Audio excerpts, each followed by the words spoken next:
Hello, I'm Charles Randolph, and welcome to the channel. Tonight, we address the topic of suicide with my friend David, who I'm very excited to introduce, not only to his lived experience, but his professional as well.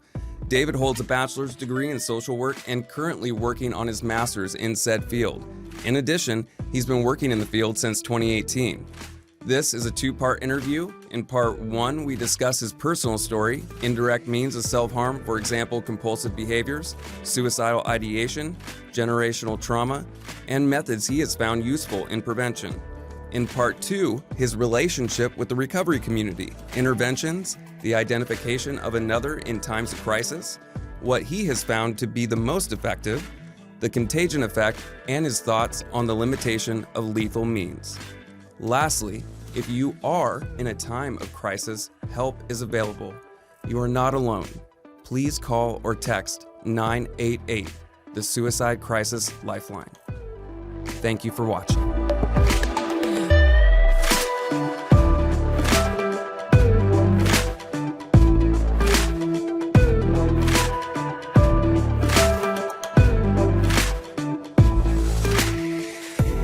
While I was doing some research, I found this term called suicide-centered lived experience, which is an individual who has gone through an episode or periods in their life where they have dealt with thoughts of suicide. I'd like you to speak about your personal experiences with that. So how about we take a walk down your personal story? Sure. And I look forward to hearing what you have to say. Well, thanks, Charles. I'm glad to be here to have this conversation with you. And it feels like the thread through all of my life, and probably spanning even before I was born, suicide was always part of the story. Really? Yeah, going back into, this is a morbid expression, but I've said it several times, is that my family tree is riddled with nooses. There are a lot of deaths and suicides in my family history. And so I believe that that has contributed greatly to my bouts and episodes of feeling suicidal. And so I'm not sure exactly how detailed to get, but I can say that my grandparents on both sides of my family died of alcoholism. When I was a kid, I heard that my aunt jumped off of a bridge in Southern California. I don't know if we need to give a trigger warning because this is a difficult topic for some people. I'll try not to be too graphic. No, it's okay. I grew up hearing about an uncle who hung himself in jail. Again, my grandparents died by complications of alcoholism, which I would dare say is suicide on the installment plan. I remember hearing that my maternal grandfather had said he did not want to live anymore and just gave up and refused recovery from alcoholism. And most recently, in the August of 2021, my father died by suicide. Oh, I'm sorry, David. Yeah, thank you. And we can circle back to kind of how that narrative and how I feel about his death has actually been a blessing. But it wasn't at the time. And so for me, I heard, my father suffered quite a bit throughout my life. And he talked about suicide a lot. He threatened it a lot when I was a kid, and really traumatized me. Things like we're on the freeway in the car, and I'm in the back seat as a little kid, and he's talking about which side of the embankment he's going to hit, whether it will kill him or kill the rest of us. And, Wow. And I'm like, how about we don't hit the embankment? And Almost sounds like a state of survival. yeah. It also gave me quite a bit of PTSD about being a passenger in a vehicle for quite a long time. I've had to do a lot of work to overcome that. I've gotten to. And then so finding that I was naturally pretty anxious as a kid, a teenager, which morphed into depression. I found myself very fascinated with darkness and stuff as a teenager, and at times felt like life wasn't worth living. And I never really did any explicitly like direct attempts to end my life by suicide, to die that way. So by that you mean like physical self-harm? Right. Beyond, using substances, that's part of my story. I lived fairly risky behaviors, whether it was lots of sex partners without protection, which, could be considered potentially suicidal in some way, a disregard for my own physical well-being. I took on high-risk jobs, being a tree climber and everything. I drove too fast. I rode motorcycles. There was just this sort of like invincibility, or if I die, it's okay kind of attitude. Almost like an indirect means of causing self-harm? Yeah. And I think it's important to distinguish that some people do self-harm without necessarily being suicidal, which may be a completely different topic, and I don't want to get off track too much. Go ahead. Some people, will cut themselves or burn themselves or starve themselves or whatever as a way to escape emotional pain, and they're not necessarily wanting to end their life. Right. But for me, I've done it with over-exercising, to the point of where I'm in so much pain and I'm just pushing myself anyways, and I cause myself an injury because there's just this disconnect, this lack of regard for my own well-being. Do you feel like it's a compulsion? Yeah, it has been, definitely. This fueled by that I'm not good enough and my identity's so wrapped up in, if I don't prove that I'm worthy, then my life's worthless kind of thing. But after my dad died, which, he really struggled for the last 2 or 3 years of his life, in and out of the hospital, a few suicide attempts. He just went downhill. And this happened recently? Yeah, August of 2021. He ultimately hung himself in the garage. While my mom was at church, and she came home and found him like that. And at first I felt sort of like, well, finally, good. I'm glad. We didn't have a very close relationship. And then there was a numbness, and then there was an anger, and then eventually I relapsed. I started smoking cigarettes again, which I kind of would say that's in the realm of suicide by the installment plan, because it's insane to smoke cigarettes. I don't think there's any healthy reason to do it. And then that eventually led into smoking weed again, which went into the familiar trail of this rumination, anxiety, depression. And then I had a bottle of pills that I had been stockpiling inadvertently. I just didn't need them. They were just anxiety pills. But I sat there at a park for like 3 or 4 hours and really just contemplated, am I going to do this? I'm just going to go get a motel room, and I'm going to get a half gallon of whiskey and take all these pills and just drink and go to sleep, For those that don't know what rumination is, could you explain that? Sure. I'd be happy to. It's an interesting word because it comes from cows, actually, because cows, reprocess what they've already swallowed and they chew it again, and that's called rumen, what they're bringing up. And so it's, rumination is to kind of like re-chew on something that we've already experienced or felt. And so when it comes to like emotionally, we're more or less reliving and thinking about in this, feedback loop of these dark, thoughts, getting stuck on these thoughts over and over and over again, and contemplating almost obsessively, how bad everything is, One thing that, again, came up when I was looking at things in this topic is the term suicidal ideation. Is that somewhat synonymous with it?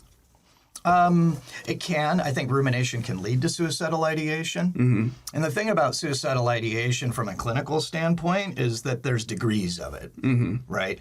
I think it's pretty human for most of us, if we're honest with ourselves, at one point or another to say, you know what, life's pretty freaking overwhelming. Yeah, absolutely. I just want to go to sleep and not wake up. Too many bills, wrong person got elected, whatever it is. My partner's not treating me right, But then, when we assess somebody in the field, we have things, criterion, such as do they have the means? Do they have the, the intent and, I can't remember what the third one is. I'm blanking on it. But anyway, it's one thing to say, I don't want to wake up in the morning. It's another thing. It's like I have a gun and I'm planning to use it. Right. So suicidal ideation, it's definitely a case by case.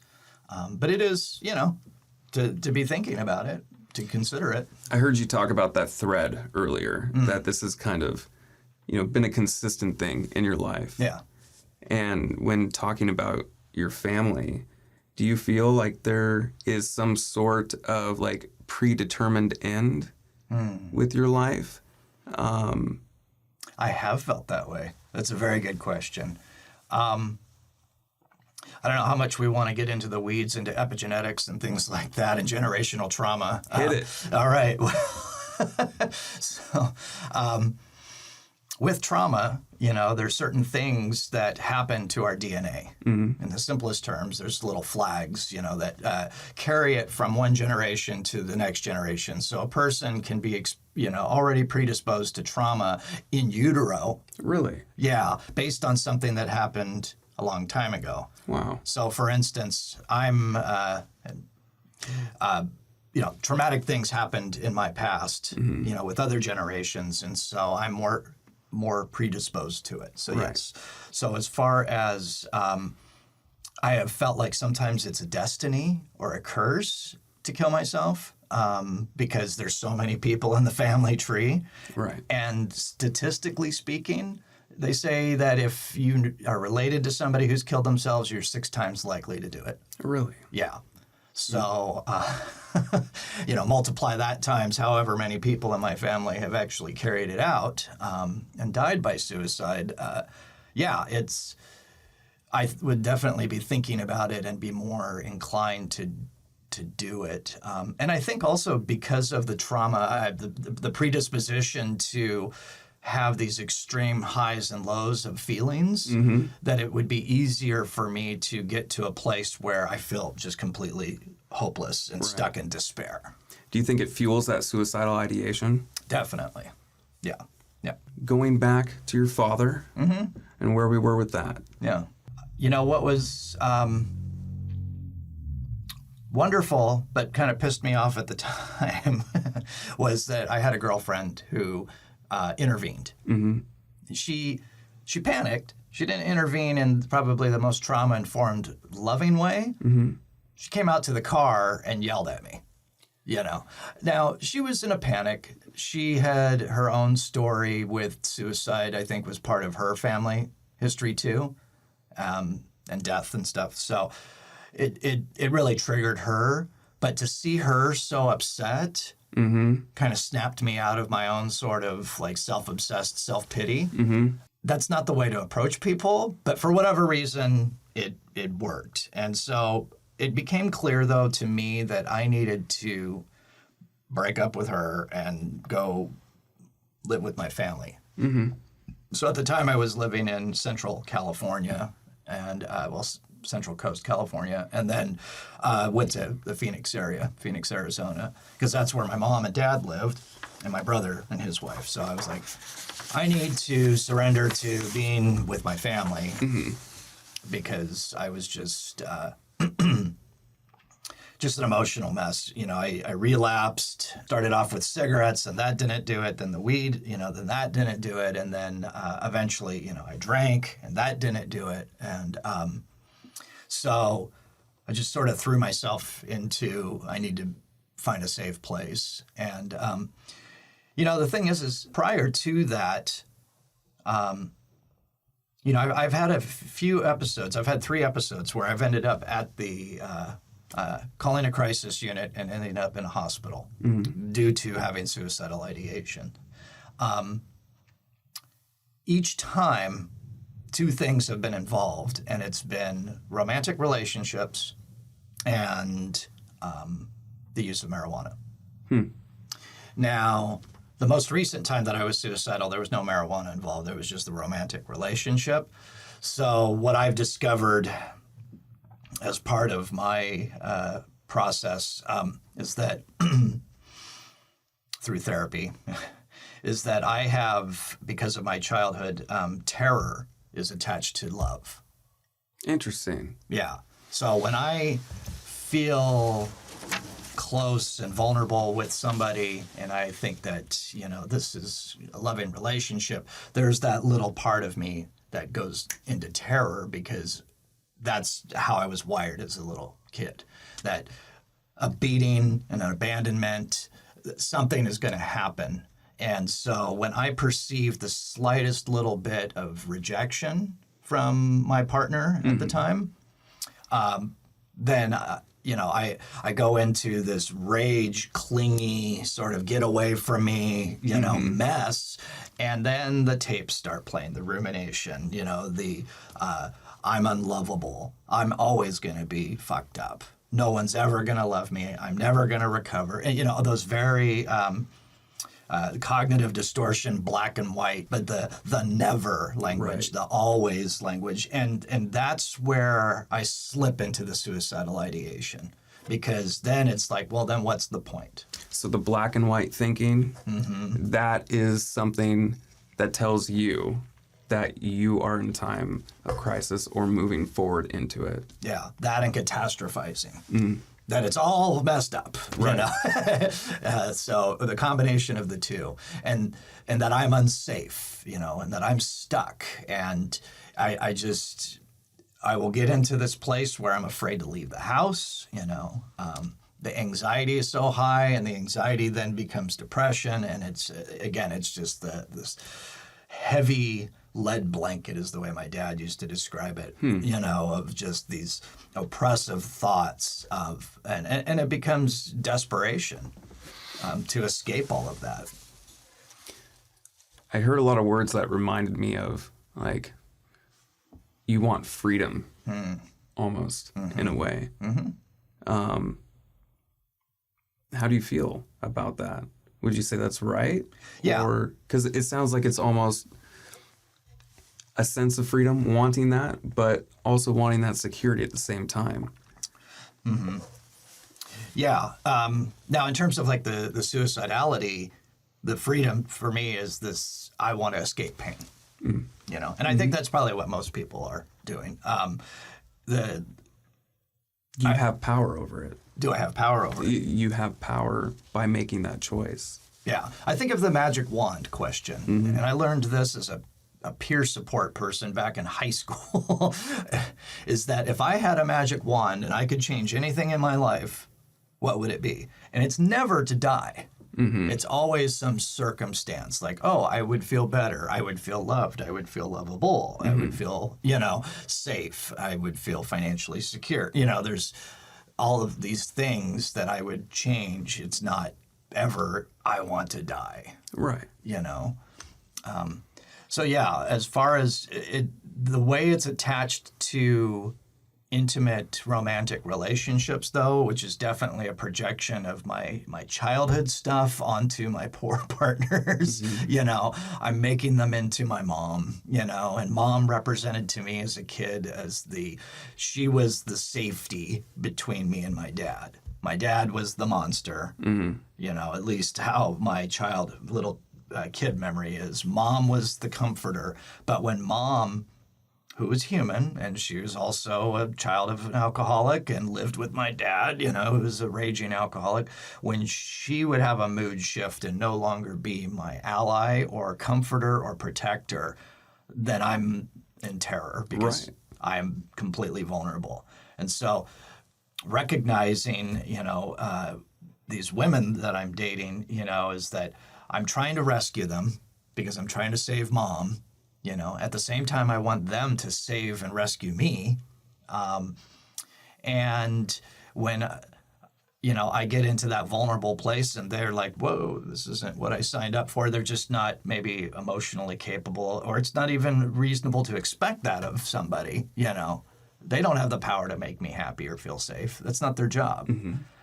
But that hard wiring as a little kid does that. And then when I see them pull back or give me a little criticism or whatever, it sparks something in me to where I just start spiraling quick. And it manifests as this trauma terror rage, I'm savvy enough not to do it to them. Mm-hmm. But when I'm by myself, I'm freaking out inside.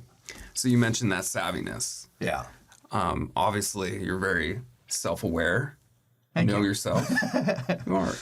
And along with your education and that self-awareness, do you feel that helps deter you from taking any action? Having that education, having that self-awareness? It's a component of it. Say that the way I think of self-awareness, like the intellectual understanding has a little bit of value. The mindful embodiment, awareness, meditative self-awareness is way more valuable. Mm-hmm. But also the experience clinically to know, like, I need to reach out for help. I need to talk about this. I need to, so definitely I have some advantage there because, for instance, I mentioned in a mental health crisis hospitalization situation 3 times, right? Mm-hmm. So in 3 different places, and they varied based on, their effectiveness and everything. I find them to be somewhat traumatizing in and of themselves. A lot of people who experience suicidal ideation multiple times and end up being hospitalized resist going to the hospital, my dad included. It's kind of a scary thing to experience, and at the same time, it has value. It's necessary for some people sometimes. But this last bout that I had, that I experienced, I was adamant. I was like, I'm not going to the hospital over this. Because, for one thing, I didn't want to incur a big medical bill. Right. I didn't want to be stripped down of all my belongings and put into, an apron or, a paper thing. I didn't want to be thrown into the mix with people who are experiencing extreme psychosis or kicking fentanyl or, whatever. I just want to feel safe, And so I talked with my therapist openly about it, and I told her, I said, look, I'm going to say some things to you that I know you're a mandated reporter, and if I tell you that I'm experiencing these things, you have to report it. But let's be clear, I'm not going to say enough for you to have to make that report. You're going to hold it back. Yeah. Mm-hmm. You can infer all you want or deduce, all you want from what I'm saying. And the same thing is I told my closed-mouth trusted friend, and what I needed more than going to the hospital, which was an option. I kept it on the table. I didn't completely push it away. If I felt unsafe, I would do it. I mean, I even talked to a crisis worker through my medical insurance. I needed someone to just hold space and not judge me, to just hear my experience. And, I did a safety plan with the person through my medical provider. Safety plan, can you describe that? Yeah, so when you tell a mental health professional that you're thinking that you have suicidal ideation or, that you don't want to live or whatnot, they will go through a series of questions to determine things like, okay, so what this interview's been like, okay, so how do you know when you're feeling suicidal? Mm-hmm. What are your triggers? What stresses you out? Okay, what are some things that bring you comfort?